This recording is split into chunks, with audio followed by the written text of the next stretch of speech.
when I get scared, I go back to that moment of that girl sitting in her office before someone knocked on her door and said, you should be on The Bachelor, to check myself.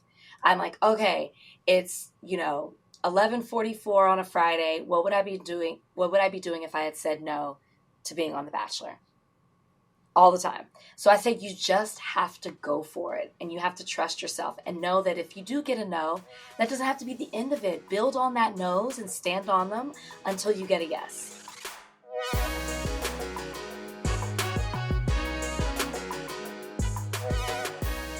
Hi guys, and welcome back to another episode of Vulnerable. I am your host, Chelsea Vaughn, and today we have none other than the first Black Bachelorette, Rachel Lindsay. I honestly feel like she needs no introduction, but I will do it just so I have the chance to brag about her. She is a media personality that is a correspondent on Extra. You've seen her on red carpets. She has a podcast called Higher Learning. She also works with The Ringer. She came out with a book of memoirs called Miss Me With That, but she just recently came out with a book called Real Love, which is her first novel. In conclusion, she's a badass. She's amazing. I obviously know her through Bachelor Nation, and I adore her. She's like a really big inspiration to me. Definitely one of the reasons I even ended up going on The Bachelor myself. So I am really freaking excited to have her here. And the episode's amazing. I feel like I usually just kind of pick a topic and then go from there. But this time I really wanted to let the interview flow and just become what it became, because I feel like she's just such a wealth of knowledge, and I kind of just wanted to listen to what she had to say and have her kind of school us and tell us what she's learned since kind of being in this industry. And so we talked about Bachelor Nation a little bit. We talked about how she's kind of transformed into an amazing brand on her own without it. And we also talked about being a woman of color in the entertainment industry and in the creative influencer space, and about pay transparency and how we can make sure we're getting paid what we're worth as women of color. So I love the episode. I'm so excited for you guys to hear it. And let me know what you think. Definitely DM me, subscribe to YouTube, follow me on Insta, follow us on TikTok, and slide into my DMs and tell me what you think about the episode. But here is Rachel Lindsay. I am super, super excited to welcome Rachel Lindsay to the podcast. Rachel, welcome to Vulnerable. How are you? I'm great. Thank you so much for having me. This has been a long time coming. Yes. You're actually my first Bachelorette on the pod. Oh, and I'm honored. Yeah, of course. It has to be you. And this is a really full circle moment. You were the first podcast I ever went on, was Bachelor Happy Hour. Oh, really? Yeah, it was the first podcast I ever was interviewed on. I like to think that maybe you caught the bug from that. You thought, you know what, this is what I want to do too. Isn't podcasting the most freeing thing you do? I love it. Seriously, so freeing, especially after being edited by other people. Now I'm oh my God, this is my shit now. I'm in control. Yes. So I love it. So we're going to start with what's going Vaughn. Okay. What is something that's going on in your life right now that you're excited about, or something that's bringing you joy? Ooh, well, I am excited because I'm stepping into a new phase. I'm taking a step back from some of the work that I do because my schedule is just insane. And I'm taking the time to create more because I'm realizing how much power there is in that. Rather than something that you said just a second ago about doing your own podcast, you're in control and you have the power. I'm realizing that to have longevity in this industry, you've got to have ideas and to create and develop. And so I'm taking a step back from some of the stuff that I was doing, and I'm stepping into a new chapter where I'm all about creating in addition to all the other stuff, and creating things that I'm passionate about, that mean something to me, or that are super fun as I'm sitting here wearing a BravoCon sweatshirt, things that I'm into as on the side. So I'm very excited about that. Oh my God, that is so exciting. Yeah. Are you allowed to say what you're taking a step back from specifically, or no? Yeah, I'm going to start freelancing with Extra soon rather than being full-time. Mm-hmm. Amazing. And creatively, what kind of space are you going to be creating in? Well, more so in production, but developing shows or like in the scripted, nothing has been bought. These are just, so if we can manifest that here now, Yes. if we want to, but no, more just like in the space of, my book. I want to see that live on the screen because I was doing it in a fiction way, as I was doing the fiction book, I could see it. And so I have ideas for that, or I have ideas of some other things. I don't want to say too much, but just like I have a lot of ideas. And so the more time that I have to myself, I can explore that, team up with people, really develop some of that, but more of on-screen work. And then I have a couple of ideas that like could possibly be a podcast. It could go either way. Yeah. Well, that's very exciting to me. I know everybody else, I'm sure, wants to see more from you. So that's really cool. When you said that, like, you kind of related to me saying you liked being in control, that made me want to know what your sign is. I'm into astrology. Oh, What's yeah, your sign? we can talk about that. I'm a Taurus. Yeah. Okay, you're a Taurus. I'm a Virgo. So we're both grounded. Like that makes a lot of sense. Earth sign energy. Yeah. Yeah. Okay, cool. So speaking of your book, anyone who doesn't know, Rachel recently came out with her first novel. It's called Real Love. So how was that for you? Because obviously writing a novel is pretty different from hosting or extra, like anything we've seen you do.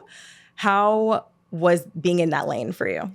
Yeah, you're right. You're so right. It was so different from anything that I've done, and totally different from writing a memoir, / book of essays that's about me. You're stepping into a whole new space, which as I was getting into it, I learned how particular people are that are into certain genres. Like this is a romance novel, or that's what it was billed as, and it is that, but it's also women's fiction. And so the people who are avid romance novel readers were upset because their ending has to go a certain way.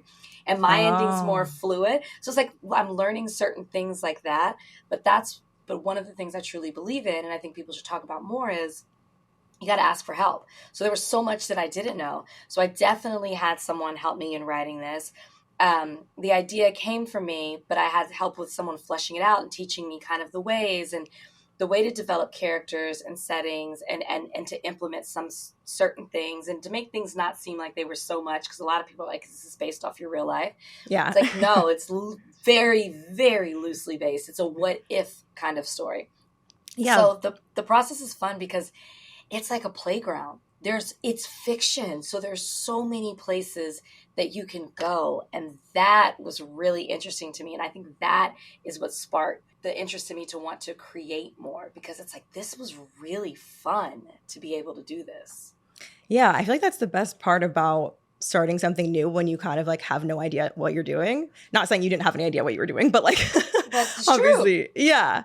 And kind of getting to like flex those creative muscles that you haven't used in a while or that you've never used. So it's really cool to hear you say that, because I feel like when I started this podcast, I haven't really done anything like it. And I guess I kind of forgot how much I enjoyed developing things. Like it was like I came up with the branding and like the name and the segments and what guests I want to have on and like all of that. So it's just really cool to come up with that yourself and then see kind of where it takes you. Then it's like, oh, well, I could produce other things if like that's the part that I really like. And then exactly. Yeah. So I love that. And the last time I saw you was at your like book party in New York. And something you said like really stuck with me because I loved it and I didn't expect it.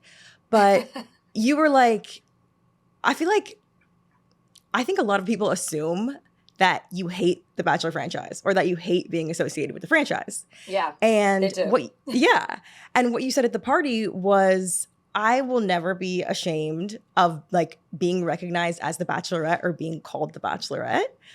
And I just really love that, because I think so many people in Bachelor Nation will be like, ew, like I want to get away from the franchise. Like I'm trying to move on from the franchise. I don't want to be associated with the franchise. Yeah. And for you, with everything that's happened, to be like, I'm never ashamed for you guys to recognize me from the Bachelorette. That's how you got to know me.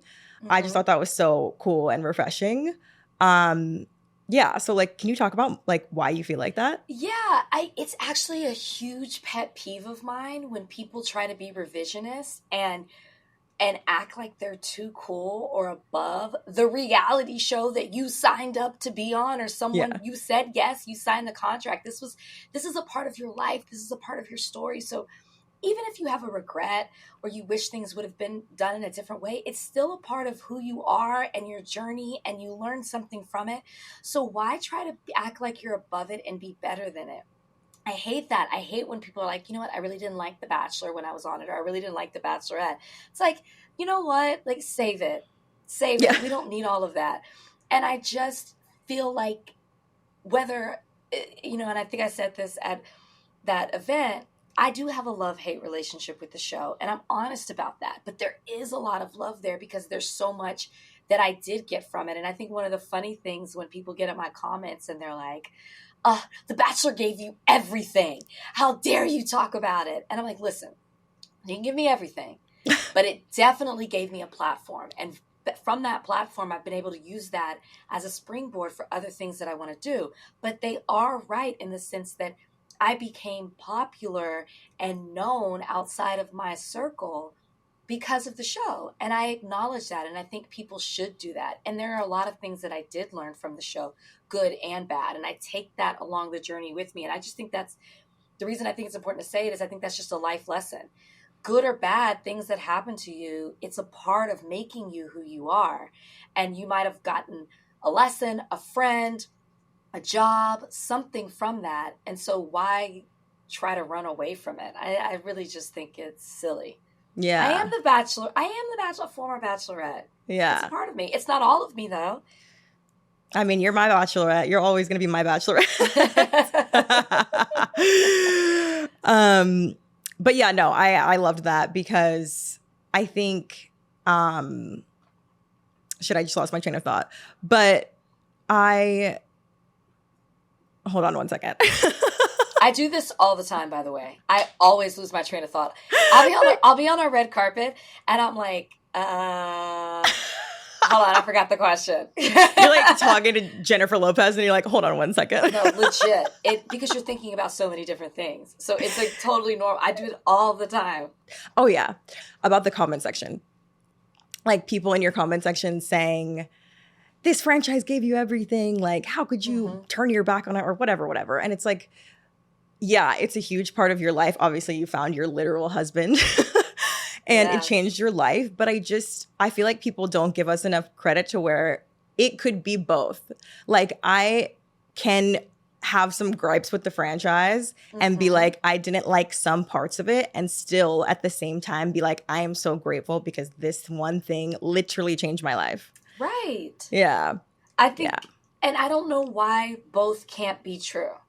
Right. Because what I have learned from this audience, they judge the women way more harshly than they judge these mediocre, can I curse? Oh, yeah. Mediocre ass men that come on the show. They're not all that way, but the women by far, to me, exceed the men that they cast on this show.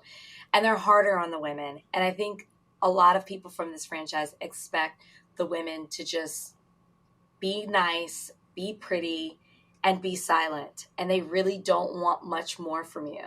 Yeah. And especially women of color. They don't want that. I know. I had to literally make my own podcast just to get a mic and speak my mind. Yeah, it's crazy. Is there any part of you that like kind of misses how heavily involved you were in Bachelor franchise? Because not at all.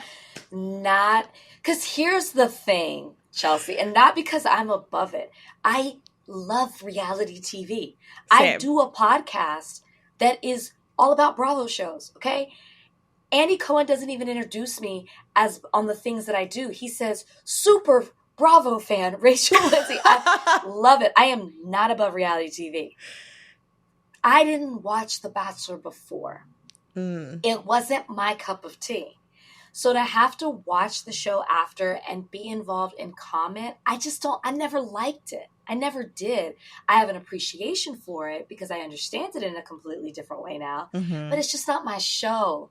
So I like not having to watch and be involved with it. That's all. It's not personal. It's just not my style. Yeah. I don't watch any of the love shows except Love is Blind. I watched for the first time this season. I don't watch Love Island. I don't watch The Circle. It's not even a love show. I don't watch any of them. So it's not even particular to The Bachelor. I don't watch 90 Day Fiance, any of it. None of it. Wait, that's so funny because we're absolutely opposite because I love reality TV also, but it's all the love shows. Like I'm Love Island, Love is Blind. What's the other one? Married at First Sight. And I don't watch the Bravo ones or like Selling Sunset. I'm the love show girl. And I did watch The Bachelor. Selling Sunset. So to each their own. So that's why I have a quick no. It's not even all that I dealt with, even though I don't want to deal with the audience because it's just I've gotten to a point where there's just such the negativity just became so loud that I wanted to step away. But I also just don't like the show. Yeah. I love that answer. I just don't like it. Yeah, no, I was a Bachelor fan. Like you were like maybe if not the only person that I met before I was on the show. I just want to tell this story because I just think it's like a really cute story. But for those of you guys who don't know, I met Rachel at a fashion show that I was at. I was walking in a fashion show for Randy Rom, and that designer, Randy, she designs a lot of the gowns, almost like all of them, for whoever the Bachelorette is. Yes. And so I was in a fashion show during Fashion Week, and you were there getting a tattoo on stage because Randy's... tattoos please. At that. Yeah, show the tattoo. Yeah. Oh my God. It was your first tattoo? No. I have 3 other tattoos. Okay. So Rachel was getting a tattoo live on stage because Randy's collection was inspired by like art and tattoos. And so Rachel and I were in the same like backstage getting our makeup done before the show. And I was like, oh my God, that's Rachel the Bachelorette. Like I need to say hi to her, but like I don't want to be weird. And then I met you after the show and you were so freaking nice. And we talked for a while and talked about Brian and took a selfie. And then this was in 2019. So you had no idea at this point you were not going on the show. We just not even close. Yeah, nothing. I mean, it was not even on my radar because I never thought I would ever go on the show because I only applied because it was like the first Black Bachelor. And I was like, oh, I already know who it is. Matt James, he lives in New York. Like we could hit it off. Like maybe I'll just apply and see what happens. But I would have never like just blindly applied and then maybe gotten like, I don't know, Ben Higgins or Colton or something. Like I would have. Sure. I just would have done that. Smart. Yeah. So I had no idea. This was 2019, and then I happened to apply in 2020, and now here we are. So funny. I love that. I did not apply like in the same way that you did, which I love that you were like, oh, this is him. I could hit it off. My friends signed me up, and that just went through the process, and I had no idea who the Bachelor was, and because I didn't watch the show, I didn't know anybody. So when the girlfriends who signed me up, they call me and they're like, oh my God, they just announced it. It's Nick Viall. And I'm like, who is that?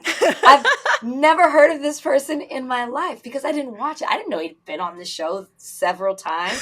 I didn't even know who's the people whose season he was on. I knew nothing. So that's interesting. So I was like, okay, well, we'll see what happens. That's always wild to me, though, because I feel like I've heard that some people on the earlier seasons literally stepped out of the limo and didn't know who the Bachelor was going to be. So no, they told us before. Maybe there was some. There were some older seasons where they would get out of the limo, or they would only tell them like a couple days before who it was, and they just didn't know. Like they were already fully there and ready to go step out of the limo before they even knew who the guy was. No, I don't like that kind of blind date. It's not a blind dating show. That's not cute. Yeah, it's not Love is Blind. That's wild. Can you imagine if you hop out the limo and you're like, nah, and you just, that's not what I thought. That's something I would do. Because like there's always people that are like hoping for, because you think if you watch a season before, it's going to be between like maybe a couple of fan favorites and you're maybe hoping for one, then you get out of the limo and it's the other one. Like Exactly. No. Couldn't be me. Me either. So I feel like I want to kind of pivot to your business mindset Okay. because obviously you're a huge inspiration to me and a lot of other people. But I think one of the things I admire most about you is that obviously you're not doing it while shunning the franchise, but I think you've navigated it so well in becoming your own brand and own person outside of it. So I kind of just wanted to know, like, how you did that, because I think a lot of other people, and this could be by choice, choose to make it their entire personality trait. Yeah. And like for a decade. And other people like you, and I also think Tasha's done a good job of this too, fully brand themselves and become an entity and a brand outside of it. So how kind of do you feel like you did that so well?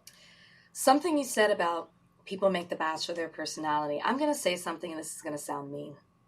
Okay. It's my truth. I think a lot of people who come on the show are really lame. And I think that, no, my homegirl and I from the show, Ashton and I always say, you can't buy cool. Like, you can't be, like, I hate when people make drinking a personality. I hate when people make one thing, like The Bachelor, whatever. You were a whole person before you came on this show. Yeah. Why is now this the only thing that's defining you? I don't like that, because you're lame. I'm sorry.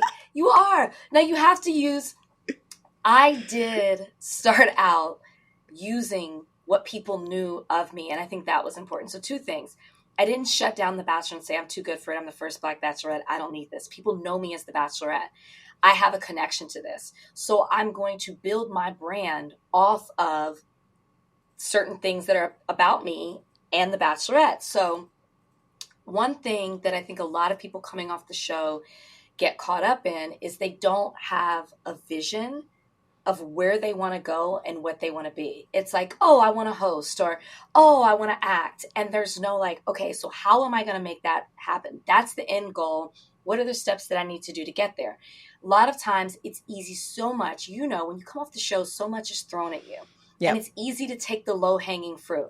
I'm going to be on this show. I'm going to just take every deal that comes my way, rather than not being afraid to say no.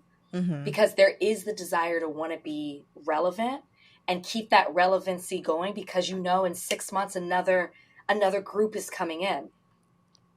For me, it was important not to take the low-hanging fruit and to know where I wanted to go, but then also use, when I was the Bachelorette, I was billed as the outspoken attorney.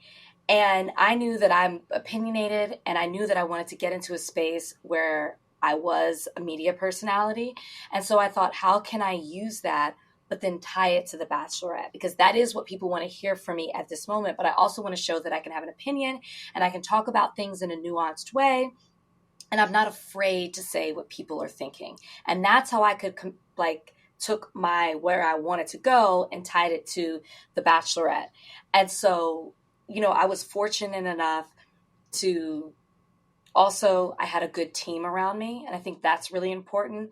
I immediately had a manager. I didn't have an agent, but that's what I had to help me navigate some of it as well, because you have to be smart enough to know what you don't know. So from there, I was able to take that opinion with being the Bachelorette and then go on, different shows. I also took my passion for sports, because that's what my major is in. And I still kept my full-time job, which I think was important. Mm-hmm. And then on the weekends, or where I had free time, I would fly myself, pay myself, do things for free, just to get that visibility, to create content, to create a reel, to show I was serious, and to kept thinking of things in a different way. I wrote for free for Us Weekly. And then I had controversial opinions. I would piss people off. And I think that part of being a media personality is being polarizing at times, if you want to be opinion based. And I would do that as well. And so I wanted to write, I wanted to talk, anything that I could do to show that I was serious about this lane. And I said no to a lot of other things. I also think and all this is to create the foundation when you talk about building a brand and business, networking. I think that's such an underrated thing. You have to be fearless, because with social media and technology, we don't have to talk to each other in the way that we did before. And I think that that's lost on a lot of people. When you go to events, know who the publicists are, know who set this up, have targeted people that you want to talk to.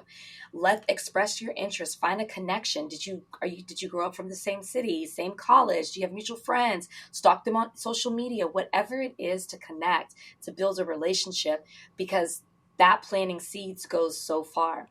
Me having a podcast with The Ringer was doing bachelor party and then making that connection and building a friendship and talking to Bill Simmons. And I'm a big sports fan, and he's somebody that I've always wanted to work with. So like building that extra, I would come on and give my opinion about Bachelor stuff. I would talk with executives when I was here, just, as a former Bachelorette, and like planting those seeds and showing people and expressing my interest. My agent helps facilitate all that, but it was the networking that helped create it, and just staying persistent, and then knowing that it doesn't come easy. Like everybody looks for a viral moment, for things to happen quickly, or think things should happen quickly just because they were on a huge TV show. Mm-hmm. But it's really about putting in the work and being consistent. Yeah, I think everything you said was so smart, because obviously I can relate, like coming off the show, there's a lot of things being thrown at you. You've never like had all this attention and all these followers happening at once, and then you don't know exactly where to take it. And I was even scared to like sign up, like get management, because I was like, I don't want to attach myself to the wrong people. And then your team like makes a huge difference. Like you need to have people that are willing to say no. Like the reason I did sign with my manager, my current manager, she's still the same one, is because when I was on the phone with her, she was like, I don't want you to be one of those people that just like takes everything as a money grab, and then like basically in 6 months you have nothing. Like I want to build with you from now, so that you can actually have a brand and a career that lasts later. That's amazing. Yeah, and she is amazing, and that's why I picked her, because I was like, that's brilliant, because I think a lot of people come off the show, and I think a lot of it is because of fear. I think people have fear that they're going to like become irrelevant, and that they're not going to be able to monetize the platform. And so they're like, okay, I've never seen this kind of money before for a post. Like, let me just grab whatever it is, and I'll take this and I'll take this. And it's a bunch of money at first, and then you have nothing left in a year. Yeah. And then taxes come and you got to pay that back. Those 1099s. I just think direction is so important, because so many people will come off the show to me and say, I want to be on TV. You have such a cool job. I want to do what you do. And I'm like, if you saw me, like, I just got this. First off, it's been 6 years since I've been off The Bachelorette, and 7 since The Bachelor. So this didn't just happen for me. I went back and practiced law for 2 years. Oh, I didn't know that. Yeah, like after The Bachelorette, I didn't finish. I was still an attorney. I was in trial as I was being announced for The Bachelorette. And then I didn't stop practicing till like the very end of December of 2018. So 2019, I started fresh. But I went back, and I think that's a lot that people don't see. They just see what I'm doing now, and they don't realize I didn't get a full-time job on TV until 4 years after The Bachelor, the first time people saw me. So like it takes time to build it. And you just have to trust in yourself, believe in yourself, and just really stay dedicated to that. Yeah. And do you feel like you already knew, like when you came off the show, what lane you were trying to go in? Like you already felt pretty sure about it, because you said like having direction is so important before you like kind of get thrown into the to the craziness. So you already knew. I knew I didn't want to go on another reality show. And I knew I didn't want Brian and I to have a reality show. If we were hosting it, that's one thing, but I knew I didn't want to be about us. I knew I didn't want to go on Housewives, because we were approached to try out for that. I knew that I wanted to be, I loved when I went through the not interview process, but when I was Bachelorette and I was being interviewed, I loved that. And that was for the first time where I was like, I want to do that. I want to have conversations with people and ask questions and just get to know them and connect with them. I love that. And so coming out of the show, I was like, I want to be a media personality, but sports was my background. So I remember I came off of to ESPN right off the show, and I was like, this is it. I was in sports law. My major was sports management. They know this. I'm going to get my dream job. And they literally were like, no, we're just fans of the show. We think you're cool. We just wanted to meet you. And it was the best no I could have gotten because I wasn't ready for that. I would have, if they'd given me a show, it would have bombed, and I would not be where I am today because people would remember that. But that no was beautiful because it was like, no, they still see me just as the Bachelorette. They forget that I was an attorney or that I've had sports jobs before. So now it gave me the opportunity to reinvent myself from the ground up. And that's when I was like, I'm focused on this. I want to be a media personality in sports. But then when I realized people had interest in entertainment, I was like, well, why can't I be both? And then I started saying I wanted to be the female Michael Strahan because he does sports, he does entertainment, he hosts game shows, he does it all. He has a business. And now I'm like, call him up about stuff. I'm like, okay, well, would you do this? Would you take this? Yeah. So it's just cool how that all comes together. But I knew I wanted to do stuff. Mainly TV was my focus. Mm-hmm. But once I stepped into the world of podcasting, I was like, oh my gosh, I love this way more than I thought I did. And I think that's, I had a focus of wanting to connect and talk with people, but I didn't necessarily know exactly how that was going to look. And I think staying open, knowing what you want, but staying open to the possibilities, so much can come your way. I never thought I'd be podcasting, write a book, a fiction book. I knew I'd always write a memoir, but not a fiction book. I didn't know I would do like a show like Ghosted. None of that I knew. And you know how I got ghosted? How? Because I was on Wild 'N Out. I am a super fan of that show. I still watch Wild 'N Out. I think it's so funny, and so is Brian. And I was on my couch one day, and I remember we were drinking wine, we were laughing, and I was like, I should be on this show. And I text my publicist, and the next day he was like, there are actually producers that are fans of The Bachelor. They would love to have you come on. So a Bachelorette had never been on. And I just had such a good time, and I was connecting with people. A year later, they approached me, and they were like, we have a good show for you. So it's like all of that, those kinds of things, planting seeds. Like even now, I say yes to going to so many events because I never know who I'm going to meet and connect with. Yeah, I think the piece you said about networking is super, super important too, because it's like, I go to like so many events in New York, and I think it didn't hit me until later that like, because I get so many emails in the inbox, and I didn't think about the PR people as like people that I needed to actually meet when I got there. That sounds weird, but like they just sound like a name. Most people don't think that. Like it sounds like it's just like a name in an inbox, and you get an invite from this random person, this random person, this random person. And then it took me until like a year ago to realize like, wait, they hold the keys to everything. And then gatekeepers. Yes. And they move around from this PR company to this one. So it's like if you meet one here this year and they work for this shoe brand, maybe next year they're going to be the ones letting you into a fashion week show or like working in the production space. Like it's just so, so, so important. And it helps build your reputation, like there, even with what I do with Extra, they're on-air personalities who publicists are like, no, we're not going to bring you to that person because they're going to ask you this type of question. You start to get a reputation with them. Like for me, you're just going to have fun. Like I'm not going to do a gotcha or a headline, like anything like that. It's like, let's just have a good time. Let's talk. So and publicists to me are always fun.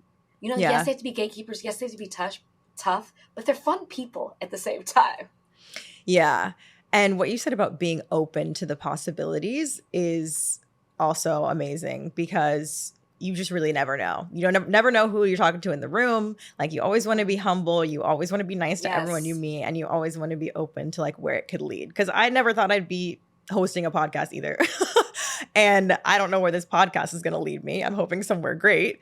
But yeah, it's just really, really good advice. And I think that obviously everyone can't relate to like being on a TV show and like how to break out of the franchise. But I think a lot of people can relate to kind of being put in a box. So what advice would you have for anyone who feels like they've kind of been put in a box and they don't know how to get out of it? Like in regards to in general or in reality TV? Are you saying like they've been No, not stereotyped. not even reality TV. I just mean in general, like if people feel like they've been put in a certain category, like career wise, or like they want to break out and move to a different lane, maybe. Yeah, no, I feel that because I practiced law before, and it was really hard for me to let that go because it's what I always said I wanted to do, and it defined me for such a long time. But I knew I wasn't feeling fulfilled, and I knew I had other desires. I just didn't know. I was too scared to step. It's comfortable to stay in a box. Yep. You know, whether your family's putting you there, your friends, or your significant other, or even just yourself. But if you take the risk, you never know what's on the other side of it, and the reward can be so great. And at the end of the day, it might be a no, but at least you can say you tried than living in a place of wondering. Like you're trapped in your own mind. How awful does that sound when you say that out loud? Well, like I really want to be a model, but I just don't. I'm too afraid to, or no, I'm comfortable here. But what if you tried? Mm-hmm. What if you stepped out, like you moved from where you were from and moved to New York and you tried it? Who could you meet? Where could it lead you to? Like that kind of stuff. It's so scary. And yes, it's easier said than done. And it took me till the age of 31 to do it for the first time. But I always think about what if I had said no to all of this and I stayed in that place, that dead end relationship that was going nowhere, that job that, I was successful, but I wasn't fulfilled. And I use that to check when I get scared.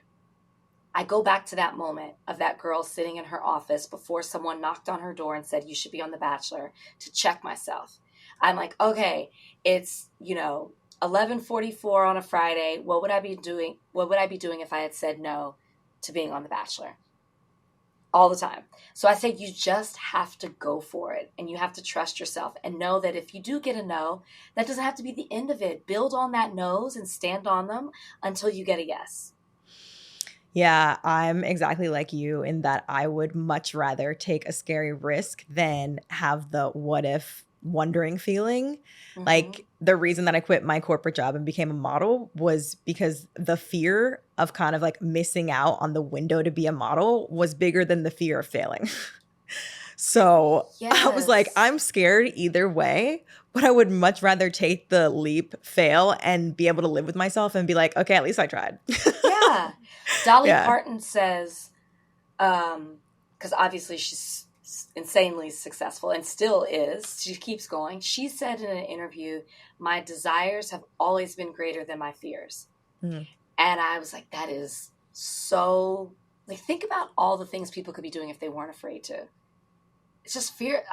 Fear will hold you back from so much. A career, a person. A whole life. Yeah, a whole life. A whole life. Yeah, like some people literally never move out of their hometown and just stay there because they're comfy. And I'm like, oh my God. Yeah. Yeah. One more thing I kind of wanted to touch on, which is I've been in the Hamptons this week, and I'm like with me. Yeah, hair flip. No, I'm with like a couple other creators, and one of them is from Love is Blind, and one of them is from Love Island. It's kind of like a reality TV week. Wait, this season of Love is Blind? No, I was going to say she was on. That's all I know. That's all I know. She was on last season. It's Nancy. She was the one that was with Bartice. It was a very like shocking couple. But we're kind of like three of us are all women of color. We're all creators now. And so last night we were literally just like sipping wine and talking about like how there's really not a lot of pay transparency as far as like being a creator and stuff and being in the entertainment industry. And so I just love to talk about it anytime I came on the podcast because I'm just like, I feel like there's power in speaking about it. And we have no idea what other people are getting paid a lot of times in like influencing. So like we were just talking about money and stuff. And I asked them about you and I asked like because they're both fans of you. But I was like, what would you want to hear from Rachel Lindsay? And they were like, I would love to hear about like how as a woman of color, you make sure that like you're getting paid what you're worth in the entertainment industry. Yeah, that's a great question. And I agree with you about pay transparency. Like, in some I wouldn't say it on a microphone because, you know, like, I don't know if the other correspondent down the hall is getting paid what I am. Yeah. But I would tell you on a one-off conversation. Right. And I think that there should be more than that, because let's just say I make $20,000 on an Instagram post. Why would I not tell you that? That's not going to stop me from getting it. That's just going to let you know what you need to. It's like, it doesn't stop your money. And I wish people would see that. I'm so open, like off mic, I would tell you all of that. Now, I'm not going to on mic because there's a difference. But you're right. Like in a one-on-one conversation, you should do that more often. What was your question though about you asked me? Yeah. How do you make sure that like you're kind of getting paid what you're worth? Obviously you have a team, but still it's like sometimes even when I have a team and I know my manager fights hard for me and everything else, it's like if I can't compare myself to a white blonde girl that's doing the exact same campaign, like I never ever feel comfortable knowing like, am I getting shorted? Well, you'll never know. I know. The thing is, you'll never know. And you just have to hope that the person who's negotiating for you does know what the rates are and does a good job for you. Because I was shocked. Like as women, people of color, we are not getting paid what white people are getting paid for their social media. And that was made clear to me when I was talking to an agent who represents a lot of people. And she was telling me that her clients make over $1 million. And I was like, I was the first Black Bachelorette. I have a pretty decent following, and I have never even made close to $1 million on social media ads. Or I'll even give Jason Tartik. I think he has a great podcast and the questions that he asks. And I don't listen all the time, but I see clips. And even the way he talks about, oh, I got this 6-figure deal. I've had one. And that even came in pieces. So I'm like, that has never even been presented to me. So there is this realization of like, and this is why there should be paid transparency, at least amongst other people of color, because either we're not getting paid that, or we're just not even getting presented with the opportunities to make that. And I think it's more of the latter. We're not even getting presented with that. And whether that's our agents not doing that or these brands not coming to us. And that's something that should be talked about more. I am sorry. Why the fuck are people making $1 million on social media ads and like haven't even come close to that in a year? Yeah. It's ridiculous. We were literally talking about the same thing last night because I know people too that have said they've made $1 million and over 6 figures in 1 year. And I'm like, am I doing something wrong? Or Exactly. Like it actually is wild. And what you said about like the opportunity not even being presented, like it makes me think about luxury brands too, because I think I get a lot more into a lot more doors because I was on reality TV as a Black person than other influencers that just are Black and are just creators and social media people. So I think like the reality TV part puts me in a lot of spaces where like I'll be the only Black creator at creator events in New York. Yeah. And that door wouldn't have necessarily been there for me had I not been on this show. And then even that though, like even that I'm still not getting paid the same amount. And then I'm not getting, like there are certain events and opportunities in the luxury space that like I've never been presented. And a lot of people that don't look like me have. And I'm just like, that is insane. But like, I love that we're talking about it and that you're being transparent about it too, because it's just like, it's crazy. And for anybody listening, don't give me the one person of color who's doing it. Because the thing is you're pointing to the one. There are so many non-people of color who are getting so much money. Because you like, I don't care how many jobs I have. It is inevitable. It's human nature to compare yourself to other people. And it's like, how are they doing that? How did they get that? How does this happen? Why do I have to have 5 jobs to get to this level? And you've got one. And it's just the reality of the social construct of this society that we live in. It's in corporate America, it's outside of it, it's in social media, and we just aren't presented with the same opportunities or treated the same way that our counterparts are. Yeah. I mean, I've gotten comfortable saying like no a lot of times just because I'm like, I know for a fact you're paying somebody else more money for the same thing for no apparent reason. Like people that have the similar following, similar people that have been on my damn season of the show. Yeah. And I'm just like, I would rather just say no than be paid less than what I'm worth for what. And my manager, that's another reason why I love her. She's like, she does not put up with that shit. Like she will literally see other That's creators good. and then me, and she'll be like, we're not doing that. Don't work with them. But yeah, no, I love that. Thank you for talking about it and being open about it. My last question for all of my guests, I don't want to end, like I want to talk to you forever, but my last question is there anything that you want to be vulnerable about? Oh, Are you like a vulnerable, emotional person? Would you consider yourself? I was literally about to say I grew up looking at it as a sign of weakness, and I don't want to say that that's what was how I was raised, but my dad would say, I mean, you're a Lindsay. This is what you're supposed to do. This is how, like, you know, and I always felt like, even in the profession that I chose, being a lawyer, and then really loving sports and working in that, there wasn't room to be vulnerable or to express those emotions because you never wanted to, you didn't look like weakness, even though I totally think being vulnerable is a sign of strength. Mm-hmm. And weakness, but I've had to change that mindset, and you know, therapy helps with that. What do I want to be vulnerable about? I'm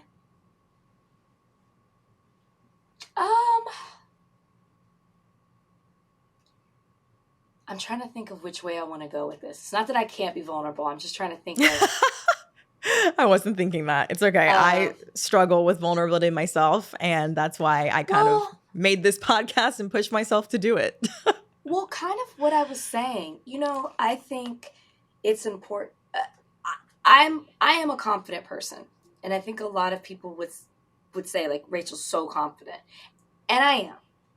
But something that I just said makes me think of this. Like I have a lot of weak moments where I am comparing myself to other people, wondering how they got that, how they have the money for this, how they're able to travel for this, how they're able to have like this look, you know, look this way.